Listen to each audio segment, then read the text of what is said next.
Assalamualaikum, salam sejahtera, saya Hikmah Juni.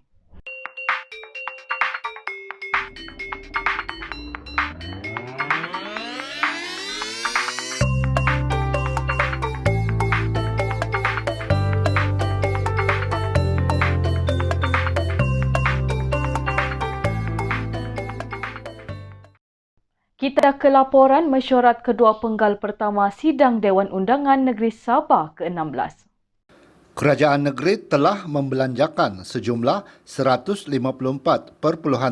juta ringgit di bawah bantuan Sabah Prihatin COVID-19 dan peruntukan Kerajaan Persekutuan bagi membantu seramai 2.14 juta rakyat Sabah yang terjejas akibat pandemik COVID-19.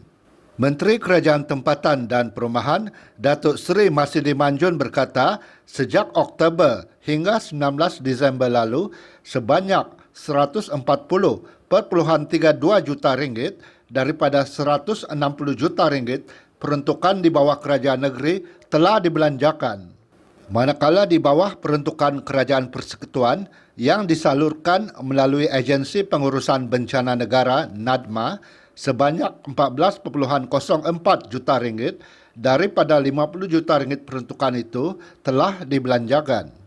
Masidi menjawab pertanyaan lisan Datuk Seri Panglima Muhammad Saleh Tun Said BN Usukan mengenai bantuan untuk golongan terjejas akibat penularan COVID-19 di persidangan Dewan Undangan Negeri DUN Sabah siang tadi. Beliau berkata, bantuan Kerajaan Persekutuan meliputi bantuan sara hidup BSH 2020, bantuan Prihatin Nasional, bantuan Geran Khas Prihatin untuk perusahaan kecil dan sederhana, program subsidi upah untuk majikan di Sabah dan allowance khas COVID-19 petugas barisan hadapan.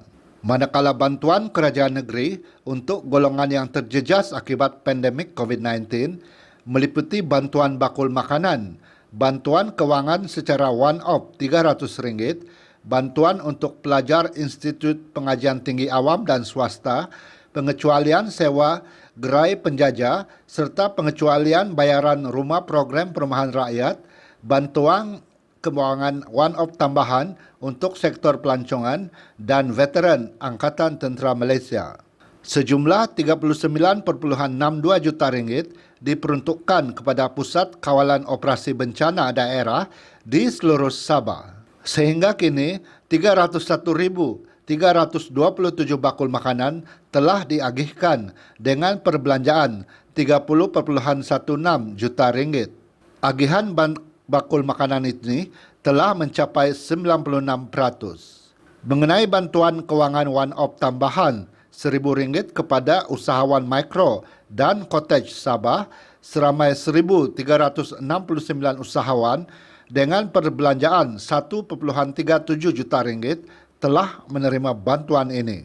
Katanya, bantuan kewangan one-off tambahan RM4,000 pula akan memberi manfaat kepada 500 syarikat pelancongan. Pakej Lebuh Raya PAN Borneo dilaksanakan serentak. Kerajaan Gabungan Rakyat Sabah GRS memberi jaminan pelaksanaan pakej fasa 1 hingga 3 projek Lebuh Raya PAN Borneo akan dilaksana serentak di bawah inisiatif pembiayaan swasta PFI. Timbalan Ketua Menteri merangkap Menteri Kerja Raya Datuk Seri Bung Mokhtar Radin berkata ketika ini pelaksanaan projek ini baru mencapai 20%. Kerajaan negeri telah meminta bantuan Kerajaan Persekutuan bagi membenarkan Sabah melaksanakan projek ini secara serentak di bawah PFI. Bung menjawab pertanyaan lisan Datuk Abdul Ghani Muhammad Yassin, PN Nabawan, dalam persidangan DUN Sabah siang tadi.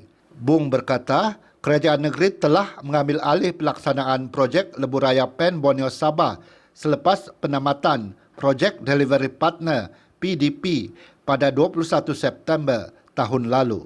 Katanya, Kerajaan Persekutuan memberi kepercayaan kepada agensi kerajaan negeri iaitu Jabatan Kerja Raya JKR Sabah untuk melaksanakan pembinaan lebuh raya tersebut mengikut masa, kos dan kualiti yang telah ditetapkan. Menurutnya, 11 pakej kerja sedang dilaksanakan, manakala 4 pakej lagi akan dimulakan pelaksanaannya pada awal 2021.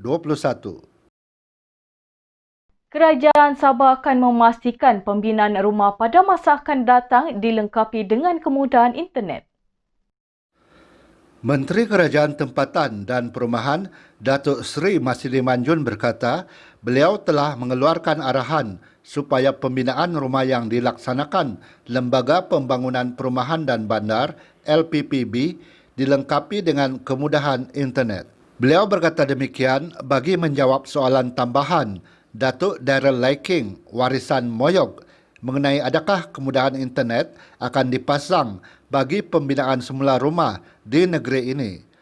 Terdahulu ketika menjawab pertanyaan Fung Jinze di AP Loyang mengenai inisiatif pembinaan semula rumah, Masidi berkata kerajaan akan membina semula rumah pangsa di Tanjung Aru. Pada masa sama, kerajaan juga sedang mengkaji tanah simpanan LPPB yang boleh dibangunkan dengan projek perumahan. Bagi menyediakan rumah mampu milik kepada golongan B40, khususnya keluarga muda, kementeriannya melalui LPPB akan terus membina rumah mampu milik di negeri ini. Jika dilihat di bawah rancangan Malaysia ke-11, LPPB sedang membina sebanyak 175 unit rumah, iaitu 100 unit di Merotai Tawau, 32 unit di Suk, dan 43 unit di Ulu Dusun Sandakan. Pembinaan rumah-rumah yang melibatkan kos berjumlah 26.45 juta ringgit ini dijangka disiapkan pada awal tahun depan. Katanya, rumah-rumah berkenaan akan dijual dengan harga RM42,000 hingga RM47,000 seunit kepada golongan sasar. Sejak 2010, kerajaan melalui LPPB telah membina sebanyak 29,043 unit rumah kos rendah atau mampu milik untuk golongan B40 ke bawah. Bagi RMK12, LPPB akan meneruskan pembinaan rumah-rumah untuk golongan B40 tertakluk kepada peruntukan kewangan negeri yang akan disediakan kelak. Sebanyak 175 buah unit dirancang untuk dibina, iaitu 50 unit di Kemabung, 50 unit di Sukau, 50 unit di Melalap dan 25 unit di Beluran. Sementara itu, 2 skim pinjaman perumahan sedang dilaksanakan, iaitu skim pinjaman perumahan untuk golongan berpendapatan rendah dan skim pinjaman rumah panjang. Melalui kedua-dua skim ini, LPPB dijangka akan dapat memberikan pinjaman rumah kepada seramai 150 pemohon daripada golongan B40 tahun depan. Sabah mempergiatkan kempen dan promosi menarik pelancong domestik. Kementerian Pelancongan, Kebudayaan dan Alam Sekitar akan mempergiatkan promosi pelancongan domestik melalui pelaksanaan kempen dan promosi pemasaran bermula bulan ini sehingga tahun depan. Menterinya, Datuk Jeffrey Arifin berkata, usaha promosi ini akan dilaksana Lembaga Pelancongan Sabah bagi menarik lebih ramai pelancong domestik ke Sabah. Antaranya pertandingan Recreate Your Holiday Picture yang dilaksanakan dengan kolaborasi Maswing serta pertandingan Sayang Sabah and Let's Car Hub. Selain itu, STB turut melaksana kempen digital Rindu Sabah dan pengiklanan sepanduk di 4 pasaraya AEON terpilih di Lembah Kelang, serta kolaborasi strategik bersama syarikat-syarikat penerbangan bagi mempromosikan laluan domestik baru. Laluan berkenaan ialah Kuala Terengganu Kota Kinabalu Air-Asia dan Penang Kota Kinabalu Firefly yang dijangka akan bermula pada suku pertama 2021. Turut diadakan adalah siri jelajah di pusat membeli belah terpilih di Lembah Kelang pada suku pertama 2021 dan kolaborasi bersama jenama-jenama terpilih seperti Xiaomi dan GoPro. Jeffrey menjawab soalan lisan dikemukakan Datuk Muhammadin Ketapi, Warisan Silam dalam persidangan Dun Sabah siang tadi. Muhammadin bertanya mengenai langkah kementerian dalam memulihkan keyakinan pelancong domestik untuk datang ke Sabah. Jeffrey berkata, sejak Mac sehingga kini, Lembaga Pelancongan Sabah juga telah melaksanakan pelbagai aktiviti promosi khusus bagi pasaran domestik.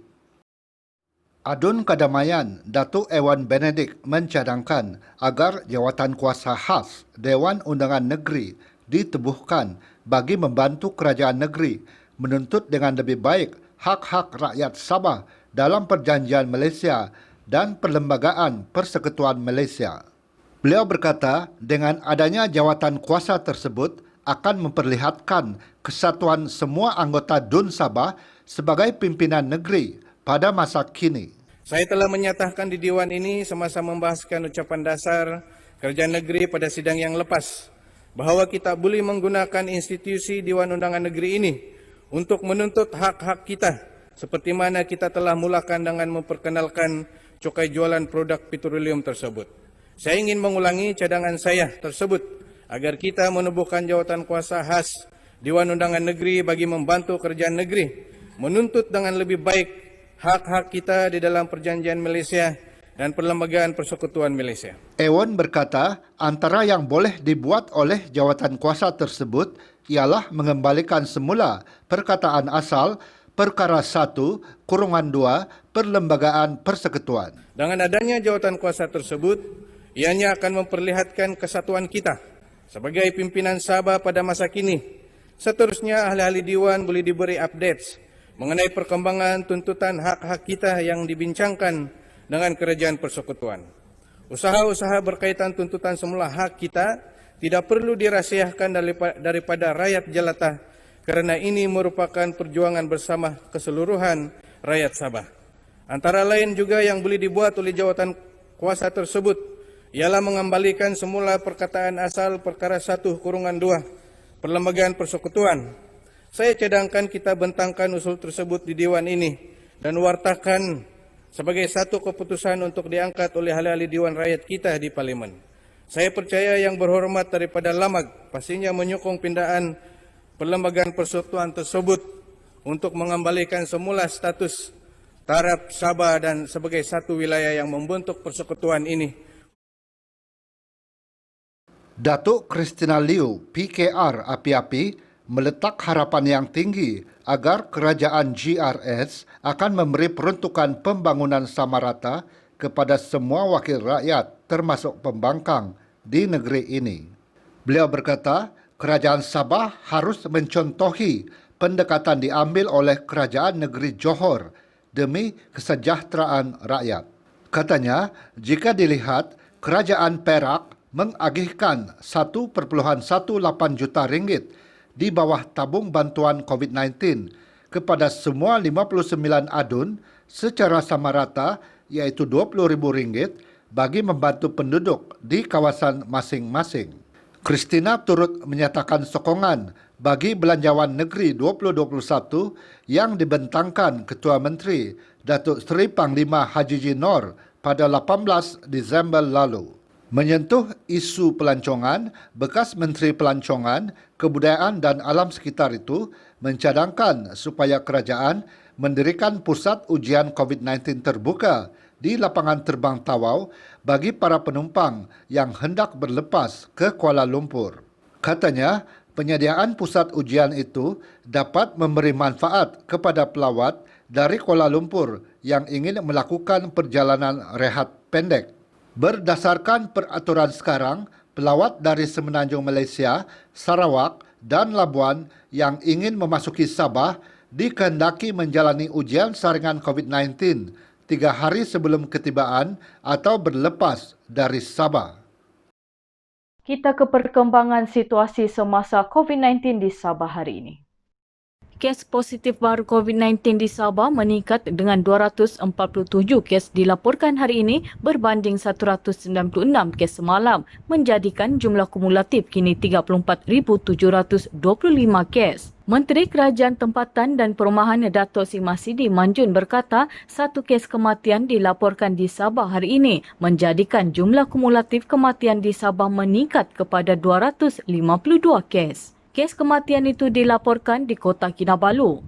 316 pesakit di Sabah telah sembuh hari ini manakala 1,848 pesakit sedang menjalani rawatan. Masih diturut mengumumkan beberapa kelonggaran dalam prosedur operasi standard SOP PKPB di Sabah. Antaranya majlis rasmi dan tidak rasmi kerajaan dan swasta, majlis sosial seperti kenduri kendara, majlis perkahwinan dan pertunangan, resepsi dan majlis sosial yang lain dibenarkan pada 50% kapasiti premis. Namun perlu mematuhi penjarakan fizikal, memakai pelitup muka dan mematuhi SOP pelaksanaan majlis sosial.